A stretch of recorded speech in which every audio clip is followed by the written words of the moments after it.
Okay, thank you for joining me this morning. I wish it was under better circumstances. From the day we launched this campaign, it was to bring new energy and new ideas to this city. It was a campaign, and has been a campaign, about what's possible, not what has been done. And last night, a racist, disgusting flyer appeared under the cloak of darkness, depicting my colleague on the city council and an opponent in this race, Ravi Bhalla, as a terrorist. This is exactly what is wrong with politics today, and I denounce this. There is no place for this in Hoboken today. The person responsible for this photoshopped a previous flyer of ours and attributed it to my campaign. This is why nothing good can ever come out of politics when we have nefarious forces working against us. I categorically denounce this flyer, and whoever wrote it will be found. We have been working with the police department. We have been working with all relevant authorities to find out who is responsible. And quite frankly, whoever wrote it lacks the vision and integrity that I believe our campaign stands up for. They don't have the vocabulary or the ideas, and relies on smut and hate to push their message that is dividing this community. And whoever is responsible for this has no place sitting on the second floor of City Hall and representing our city as mayor. This is not who we are, and we will not let hate divide us any longer. Now, this isn't the first time that hate has divided this election or even been found in recent Hoboken politics. This flyer was found all over cars a couple days before it, depicting myself as an Italian-American crime boss. It depicts private citizens, Italians and Hispanics, as corrupt. There is no place in politics for lies and hate and divisions. As the first openly gay elected representative in this city, I know something about bias and hate.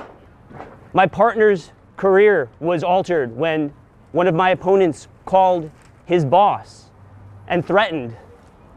I've been depicted on blogs as evil and corrupt.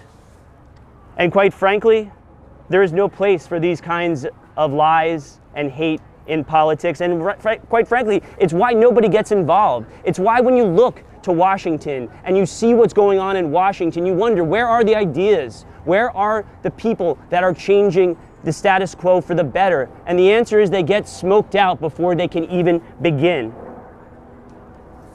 To that end, this election is being influenced significantly through the financial interference by an outside super PAC that has funneled over $50,000 worth of money to one of my opponents. It is a pro-development super PAC that is painting me as corrupt and putting youthful energy and associating that with our failed former mayor, a corrupt politician who I have nothing to do with it. There is no place in politics for this. The same super PAC sent out another mailer blaming me for a tax increase that happened 7 years before I was in office. There is no place for lies. There is only a place for truth, for vision, for ideas, and for integrity. We need to stand up to this. And this election on Tuesday is not just about fixing our streets. It is not just about bringing a European market to our train terminal. It is about standing up for everybody, regardless of race or religion. It is about standing up for everybody, regardless of sexual identity, regardless of country of origin, regardless of whether you agree or disagree with somebody. We need a productive debate in City Hall. We need a productive conversation in Trenton, and we certainly need more good people representing us in Washington, standing up for what their heart tells them is right.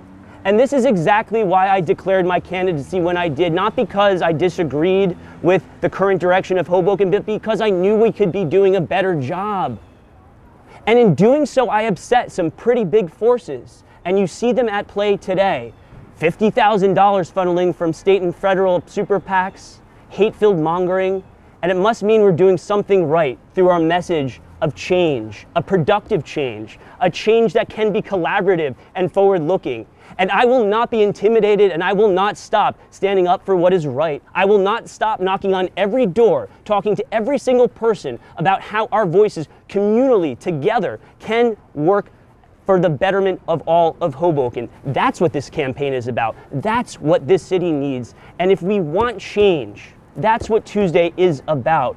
Somebody that is reflective of where Hoboken is today, certainly not where it was 10 or 20 years ago, and where we are going. Somebody that has the heart, the passion, the vision to stand up for everybody. And that is why on Tuesday, our message of inclusion, of ideas, of vision will resonate. We will continue to say what is right, and we will continue to denounce any outside forces or any nefarious opportunities for people to influence this election by instilling hate into our conversation. So on to victory on Tuesday. Thank you so much, everybody, for coming out. Thank you.